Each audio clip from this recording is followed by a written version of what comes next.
Assalamualaikum warahmatullahi wabarakatuh. Saya Rahma Marserani dari kelas 9B SMP Al-Huda ingin menjelaskan perdagangan internasional. 1. Pengertian perdagangan internasional. Tidak ada suatu negara yang mampu memenuhi semua kebutuhan negaranya.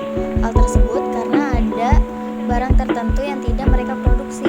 Dan perdagangan internasional itu sendiri adalah suatu interaksi antar negara dalam bentuk jual beli barang maupun jasa atas dasar kesepakatan bersama.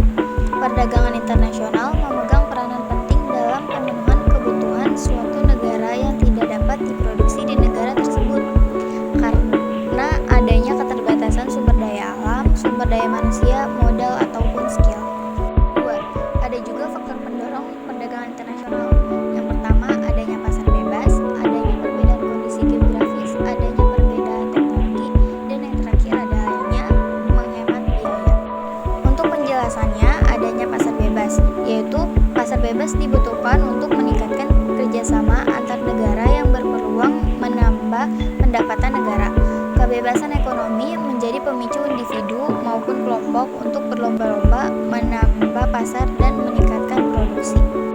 Adanya perbedaan kondisi geografis. Setiap negara memiliki keadaan geografis yang berbeda dengan negara lain, yang menyebabkan perbedaan pada sumber daya yang dihasilkan. Sebagai contoh, dahulunya rempah-rempah hanya didapatkan di wilayah tropis seperti Indonesia, sehingga Indonesia menjadi pemasok rempah-rempah terbesar di beberapa negara barat. Adanya perbedaan teknologi. Tidak hanya perbedaan sumber daya alam saja, tetapi perbedaan sumber daya alam manusianya juga dapat menyebabkan perbedaan kemampuan dalam hal teknologi. Perbedaan teknologi menyebabkan suatu negara yang hanya bisa menghasilkan barang mentah harus mengekspor ke negara lain untuk diolah dan diimpor kembali ke negaranya dengan harga lebih mahal. Menghemat biaya. Perdagangan internasional dinilai dapat menghasilkan pasar yang lebih luas dan mendapatkan lebih banyak daripada jika hanya diproduksi dalam negeri saja. Dengan demikian, produksi dalam skala besar tentunya dapat menghemat biaya yang harus dikeluarkan untuk produksi. 3. Jenis perdagangan internasional. Ekspor dan impor, barter, konsinyasi, border crossing, penyelundupan. Ekspor dan impor. Ekspor adalah aktivitas atau penjualan produk dari dalam negeri ke luar negeri. Sedangkan impor adalah kegiatan atau aktivitas perdagangan yang terwujud. Barter.